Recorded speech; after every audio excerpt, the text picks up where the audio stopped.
Yeah, absolutely. Okay, welcome to the Downtown Dogs. My name is Jimmy Rogers, and today's guest is one of the most decorated Huskies of all times.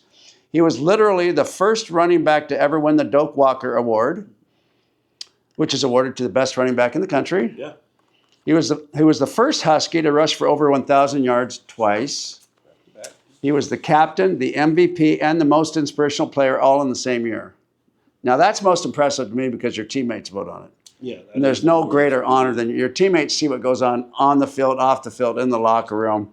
No, not too many bad actors receive those awards. Just yesterday, Dean Kirkland told me that you were one of the finest human beings he knows. Wow, that's high praise Boy, coming from these things are out of Ingram High School. Let me introduce a 55-year-old Greg Lewis. How are you, Greg? I'm doing well. Thanks, Jimmy. Good. What an unforgettable year you had, or 2 years there. And do you have any regrets? Any Husky regrets? I don't have any Husky regrets per se, but I will say this. My senior year, you mentioned Dean Kirkland, we were seniors together. We had a great opportunity to win the national championship and bring University of Washington first. Now, they got it the next year, but my senior year, we should have won it as well. And unfortunately, against UCLA late in the season, I got hit and I tore my ACL. And we ended up losing that game because I got injured in the first quarter.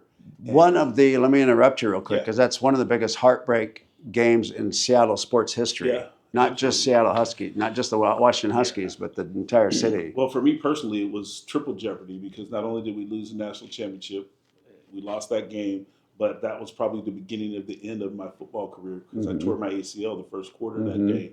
And although I was able to come back and play, it haunted me. It came back to, rear its ugly head later in my professional career. And you came back to play in the Rose Bowl that same With year. no ACL. With no ACL. I completely tore my ACL, but I still was able to get my quad and hamstring strong enough to hold my knee together. Went through the combine, went through the draft process, went through 3 years in the NFL, and then it came back again. Your high school coach, was that Coach Sager at Ingram? Actually, he was my first 2 years. Okay. And then he retired, and then a gentleman by the name of Ron Sidenquist filled in. Okay. And he was a pretty good guy. He was a biology teacher and real funny. And interestingly enough, the year after I left Ingram, they won the state football championship. Just like the year after I left the UW, they won the national championship. So I'm that person that gets you right there because we almost won state my senior year in high school, but then they finished the deal the next year on both teams. If we can go back to that UCLA game where you blew your knee out, I was told yesterday it's one of the top two most heartbreaking games in Seattle history. The UCLA game where you blew your knee out, and then the Seahawks, where they lost the Super Bowl when they were on the 1 yard line. That was a pretty terrible play that they had there as well. I've never seen you with your parents. I've never seen any pictures. Father and mother, are they with us? Absolutely. So my mom, who is my biggest fan in the entire world, and so much so that I give her credit for all that I've accomplished in my life. It's not just athletically, but just as being a person. She was always adamant about grades and school. So, needless to say, I had to do well. One of the biggest decisions I had to make was whether to go to the University of Washington or go to Stanford. Of course, I chose the UW because I wanted to win football games, because back then Stanford wasn't very good. But my mom was the driving force behind doing well in school, being a good person, sticking to the things that are going to help you be successful and finish what you start. And she was at every football game I ever played up until the first time I traveled as a Husky. And because she couldn't get on a plane and follow around with us, that was the only time she ever missed a game, growing up playing football. And what did your father do? My dad is a former football player himself. Okay. He was a really good high school player, went to Garfield, graduated from there. Those times were a little different. And so, staying on track, getting the scholarship wasn't in his, I guess in his plan. But he did go to Shoreline Junior College, played a couple of years, and then got shipped off to Vietnam. And Vietnam tragically impacted his life. Came back, PTSD, struggled for many, many years of drugs. My parents got divorced. So my mom raised me and my sisters primarily as a single mom. Now, the good news is that my dad, since that time, has given his life to Christ and is a deacon in his church and doing great now. but he struggled for a lot of years. So my mom was really primarily the driving force for keeping, me and my sisters really, doing things well. So sisters, you have two sisters? I have three sisters Okay. with my mom that I grew up with, and then my dad has two other daughters. So I'm the only male, and I have Five. five sisters. Sisters I are great, though. Love all my Sisters are great. I've always been, a force. You in stick up for taking- them early, and they get a little older, and they That- stick up for you. That doesn't even have to. That goes without saying. No Yeah. one ever messed with Greg Lewis's sisters. I can Correct. tell you that. Now, how old is your son now? So I have. So let me start with my daughters because I have two Okay. daughters. My oldest I didn't know daughter's 35. She was born the first day of two-a-days my junior year at the University of Washington. So I have a 35-year-old daughter, 31-year-old daughter. Me and my wife together have four daughters because she has two daughters. So I have two bonus daughters. And then I have a son who's 13. Oh my gosh. Yes. Oh my, and your son must have grown quite a bit since I've seen him. Yeah, he's Probably 5 years ago. right now 5'8", 220 pounds. Mm-hmm. Oh my gosh. So he's solid. And where's he going to school? He's still in the 8th grade right now. He goes to school at HUSKY down in South Seattle. What high school will he go He'll to? probably be either at Rainier Beach or Franklin. And probably the NIL will probably creep down to high school by the Let's time. hope so. Yeah. Absolutely. Now, how's your health, Greg? That's right now a challenge. Mm-hmm. Through the years, starting with that left knee, I've been on the knee replacement list for a long time, but the doctors want me to wait until I As long as can't possible. bear it anymore. Mm-hmm. I've had my left hip replaced, and I just went through a what's called a lambdonectomy, which is a decompression surgery on my lower back. So we're dealing with that. A lot of the cause of that wasn't just football. I had some car accidents that really, back in September 2023, that kind of nipped me really good there. Structurally, my body's undergoing some changes right now. And, like you announced at the beginning, I'm 55 now. So there's some Correct. things that go along with that, And too. do you attribute most of the injuries and your health deficiencies to football? Definitely the knee and the hips. Yeah. I mean, that's football 100%. I Right. think the back injury has been impacted by that car accident, pretty well. So other than that, yeah, football has had a profound impact on my health. But, I think, and you may have asked others this question, and maybe you're planning to ask me, would I do it all over again? Absolutely. Because football has also provided a lot of opportunity and opened a lot of doors for me and my family. Now, you are the exact reason the NIL exists, in my opinion. So if the NIL were available back in your day, Mm-hmm. what do you think you'd get? $2 million a year? $1 million? Well, we were dealing with a guy by the name of Don James, so we have to put some context around that. What I've been worth, I think, I was probably about 40% of the offense. And me and Mario Bailey argue about this all the time. He says, Greg, the only reason why I didn't catch a ton of passes my junior years because they kept giving the ball to you. So I was a big part of the offense that year and really important to that Rose Bowl run. So I don't think, $2 million is a lot to, suspect that someone like me would have. Now, would I have been brave enough to walk into Don James' office and demand $2 million? That's another question. I would not. Yeah, that's a different story. Or the portal. Yeah, I mean, you saw the kid who tried to renegotiate his deal here recently, and I applaud his coach for standing his ground and releasing the kid from the team. So he went from 4 or 5 $4 million down to 1 or 2. Was it? 1.75, I think, is what he's going to get at UCLA. But he was making 2+ where he was, so He took a haircut. So it would have been interesting to see how we would have negotiated Yeah. that with someone like Coach James. With this kid from Tennessee, it sounds like maybe they're starting to get a little bit of a balance to the whole Yeah. NIL. Maybe the pendulum's coming back a little bit. Yeah, I think they got to get the NCAA or whomever the powers that will be to create some parameters, some rules, sign some real contracts, get some negotiated things for the players, collectively bargain, all of that stuff. Since, as we know, it's professional sports. You can call it amateur all you want, but when you got kids transferring twice before they ever play a game, they go into the portal at the end of the year, then they go, somewhere, and then they play spring ball, then they go back into the portal at the end of spring ball before ever playing for that team. This is not about being a student. It's about being an athlete and maximizing your money and your professional opportunities. Well put. Now, in my opinion, if you were to win the Pac-10, Pac-8, Pac-12 Offensive Player of the Year or Defensive Player of the Year, I think you should be guaranteed 5 years in the NFL. I mean, that to me, the Pac-10 was the only place to play, Sure. especially a West Coast guy.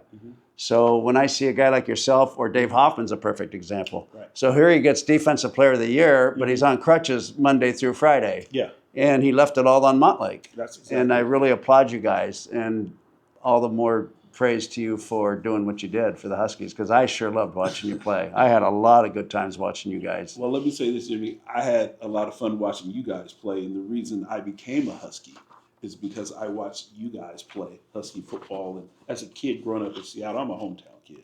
Went to Ingram High School, busing, but I grew up in South Seattle, and I always wanted to be a Husky because you guys hit hard, you guys were tough. And Jim Lambright, who recruited me, came to Ingram High School, and he said, the reason we want to recruit you as running back is because you're a tough guy. Now, if you're a pansy, you can go to Stanford, but if you want to be a tough guy, come to UW. So guess where I wanted to go? So let's talk about that for a second. Sure. My recruiting trip to Washington was just monumental, the 2 days. You're a local guy. What was your recruiting trip like? You recruited. Yeah, it was pretty. Who hosted you? Excuse me. So from player perspective, there was two guys. There was a guy named Daryl Franklin, Okay. wide receiver, Good guy. and J.D. Hill, another wide receiver. So those were my two recruiting hosts. Jim Lambright was the point person during that time. It was areas. It wasn't necessarily my position. Did you stay in a hotel for the 2 days? Stayed or did you down stay? at the Westin so you Hotel, left your which home? was Okay. great. Yeah. Absolutely. They treated, and at that time, my mom was really trying to push me. I'll say, I'm not going to say force, I'll say push me to Stanford and wanted me to go there. And I had originally made it a verbal commitment to them on my recruiting visit because that's what my mom wanted. But I was trying You to. did make a verbal. Yes, but I Okay. was trying to sway my mom the whole time. And the reason my mom let me go to the University of Washington is because during my recruiting visit, they had her go to brunch with a person by the name of Gertrude Peoples. Okay. And Gertrude Peoples explained to my mom how important going to University of Washington, being a local kid, if you do everything well, you do everything right, the connections and the relationships you can build during that time, and also that she guaranteed my mom I would graduate in 4 years because she ran the best student athlete academic program, one of the first in the country. I think it might even be the first. It was for the student first. athletes. And she was in charge of it, and my mom trusted Gertrude Peoples, so she relented and allowed me to make my own choice. So I chose UW, and because of Gertrude Peoples, I became a Husky. And I got my degree in 4 years. There should be a statue of that lady Absolutely. next to Dawn. Absolutely.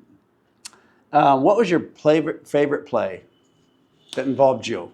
Yeah, we used to run this counter play, and where we would have the guard and tackle pull. We start one way, and we always ran that play for big yards. I would have guys like Lincoln Kennedy and Dean Kirkland, and Supele Malamala, and just some great offensive linemen pulling.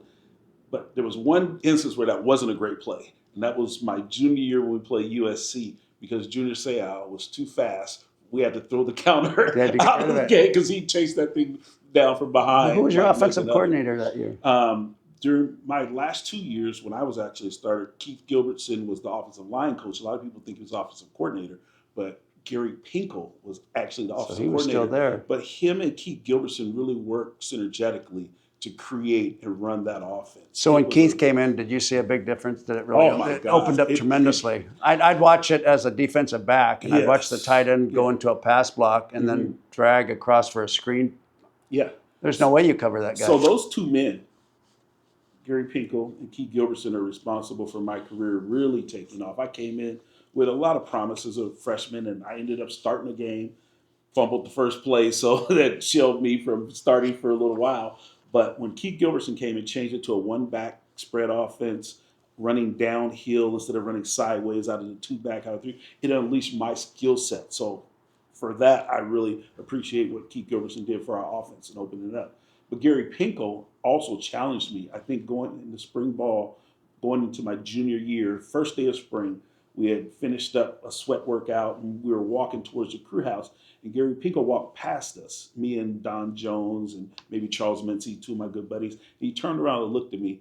He said, if you stop going through the motions, you could probably be the best running back we've ever had here. And he turned around and walked away, never said another thing about That's all it. you needed. But that day, I made a decision that, I was feeling sorry for myself because I felt like I should have been starting the first 2 years. I had done some things, like I said, the fumble.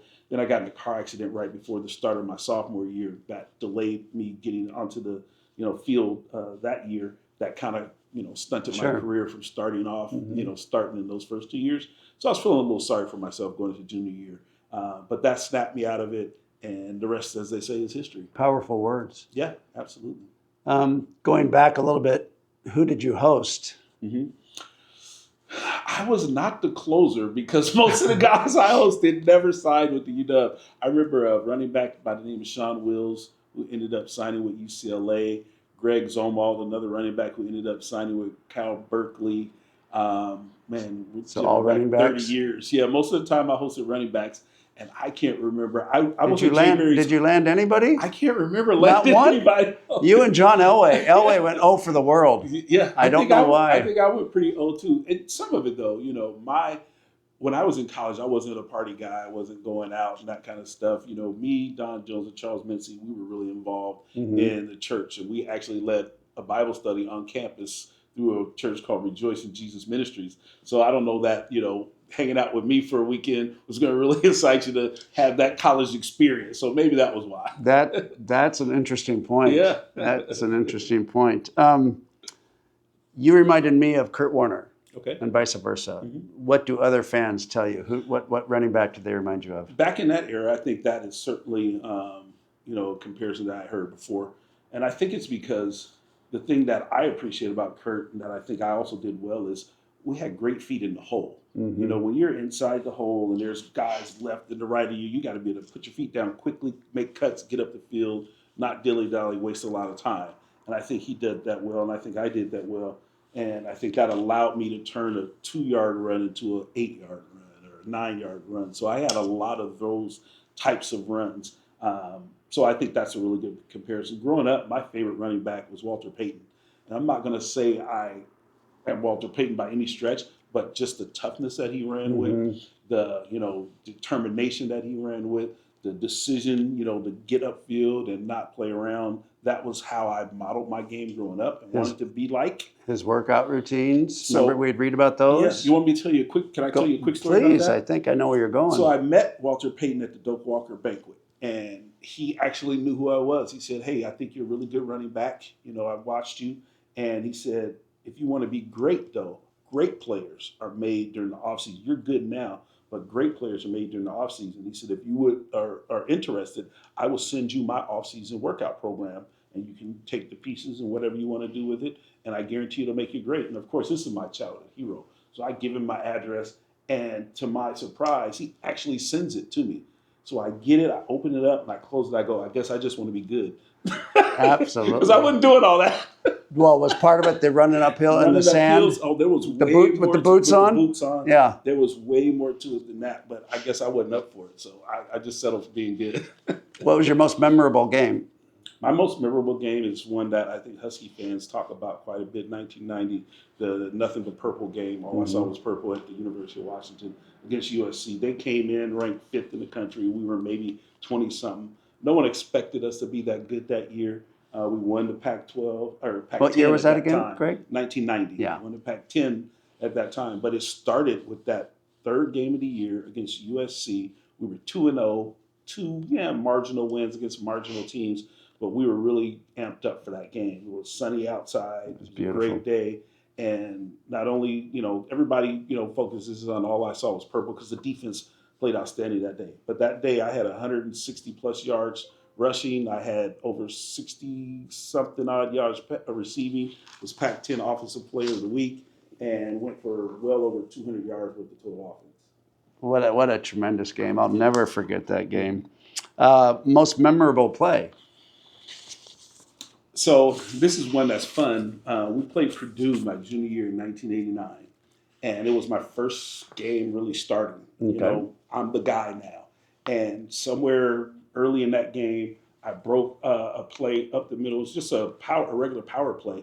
Ran downhill, cut off the guard, and went up, cut off the tackle. I'm sorry, who was probably Jeff Pawakoa. Cut off his butt cheek, went inside, and went for 78 yards and didn't score. It was the longest play in Husky history. Where'd you get tackled? Without scoring a touchdown. I got tackled on the 2-yard line. That's an The interesting guy stat. actually hit me on the 11, and So I you wouldn't dragged go him? down, but I stumbled and bumbled and overstepped, and then finally fell at the 2 yard line. So for a long time, Yeah. I had the longest run in Husky history without scoring a touchdown, and my teammates let me know about it. Oh, Greg, you got caught from behind. To this day. Yeah. To this day. When you, your last play as a football player, did you know it when you walked off the field?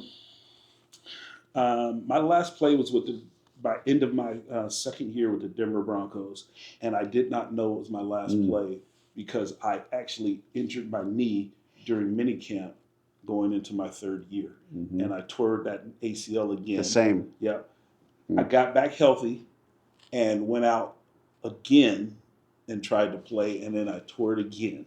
And so at that point, I was done. It was just a practice, though. It wasn't a game scenario. And even then, I didn't necessarily think it was my last play. I thought I've overcome this before. I'm going to overcome it again. And that last time, it just wasn't in the cards. Did you adjust to the entire career being over? Yeah. Did you dive in a bottle? Did you have a family support staff? So I kind of gave you a peek into my life, with the Bible studies I was telling you that Don and I really had a strong spiritual, relationship with God. And so when football was over, I was able to reconcile that football is what I did. It wasn't who I was. And because what I was a man of God, a father, a husband, a brother, a son, and I had my degree, and I felt like, and one of the things I did when I was in the NFL, I didn't want anybody else to manage my money, even though I didn't really have any yet. I didn't make any big money, let me get that straight, but I was planning on it.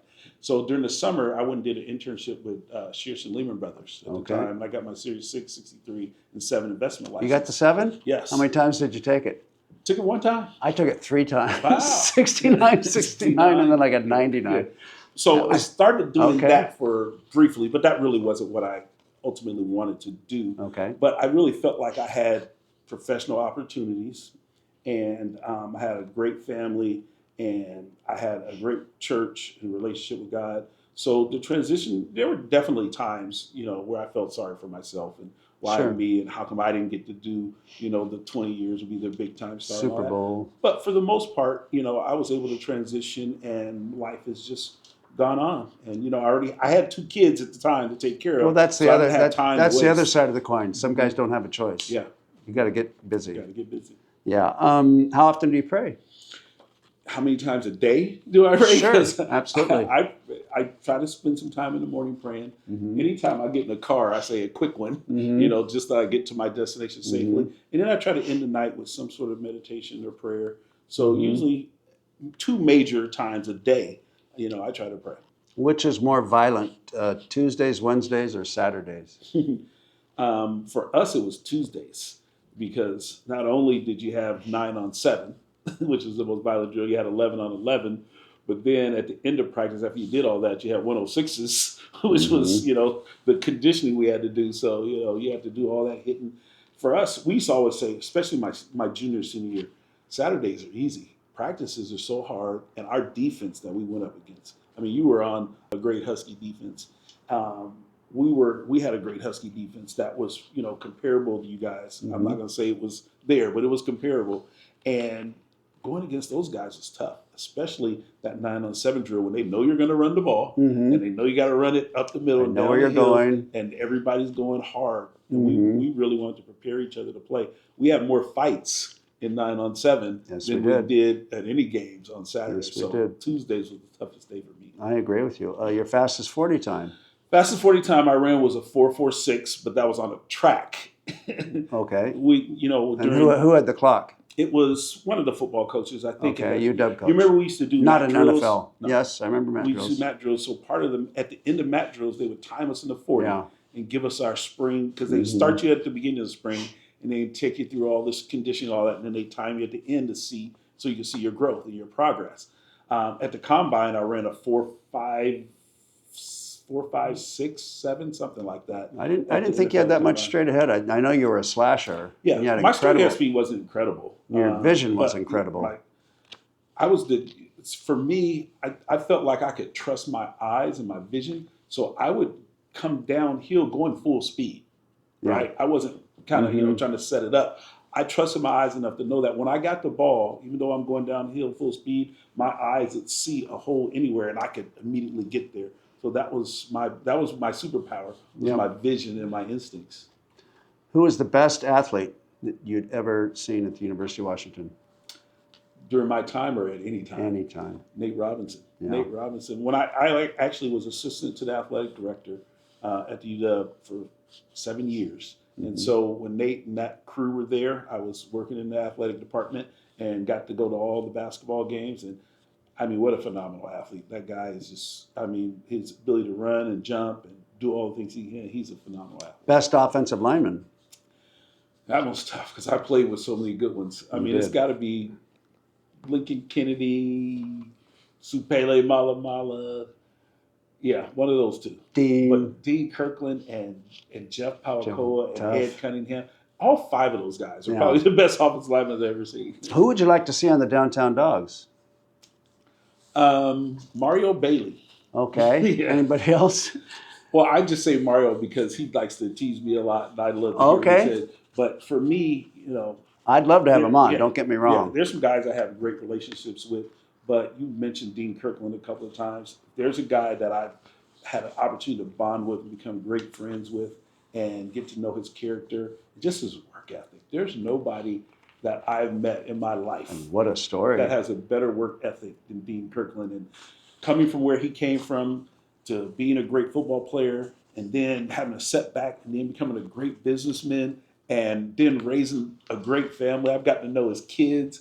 I mean, that guy's, he's a role model for me. I'm an adult, but Dean is a role model. And he went through COVID with that new development. And I always said, Yeah. if there's one guy I want in charge during the COVID, Yeah, it's this guy. yeah, love Dean. How's his son doing? Do you know? He's just battled with injuries. Yeah. I mean, every time he gets, that great, moment where he's, gonna Ready to go on a launch. roll, he gets an injury, and it's been unfortunate. But his kid, again, another one of the most hardworking.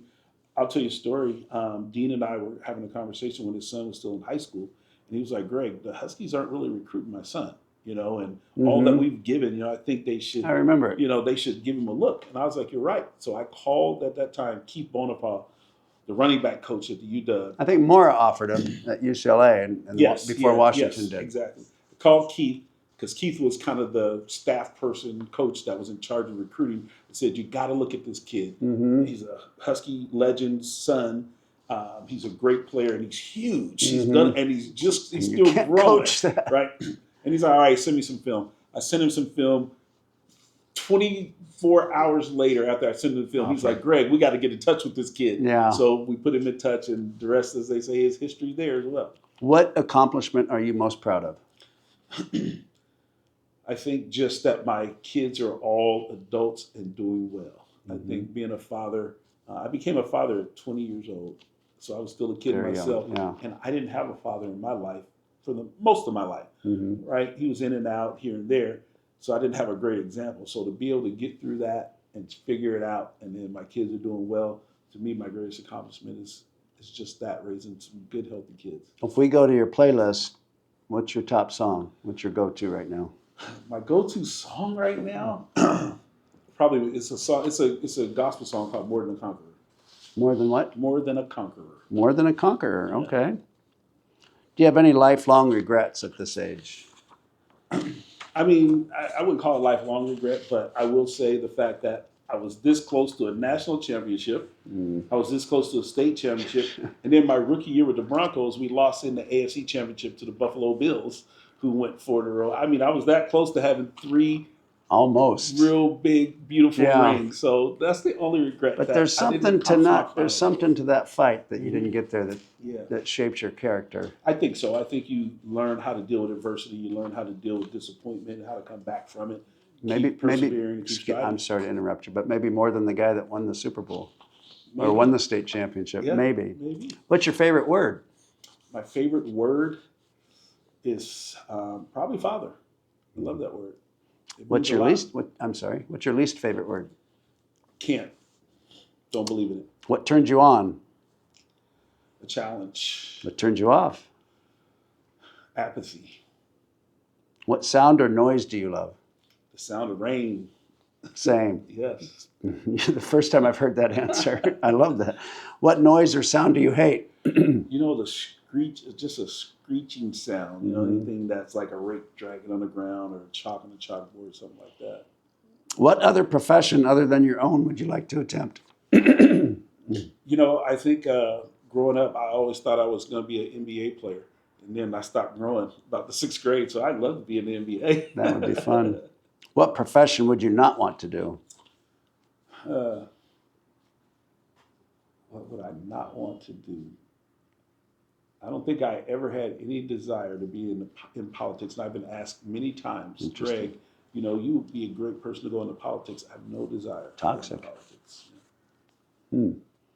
What's the current state of the University of Washington's football program? I think on the upswing. I think they've had just to start over, unfortunately, after having this great pinnacle of success with Coach DeBoer, and because of the state of college football, him leaving. And now I think after a year of adjustments and trying to figure out the transfer portal stuff and the NIL stuff, they're on the upswing of getting it right. And I think the coach that they have there now can thrive in that environment. He Right likes guy it. for the job. Yeah, he likes it. Yeah. Interesting. If heaven exists, what would you like to hear God say at the pearly gates? Matthew 25, the parable of the talents, and you know the guy who took care of the talents. What the master said to him is, "Well done, my good and faithful servant." So I love From the heart of Seattle, Washington, I'm Jimmy Rogers. This is Greg Lewis, and we are the Downtown Dogs. Thank you, Greg. You're welcome. Thank you.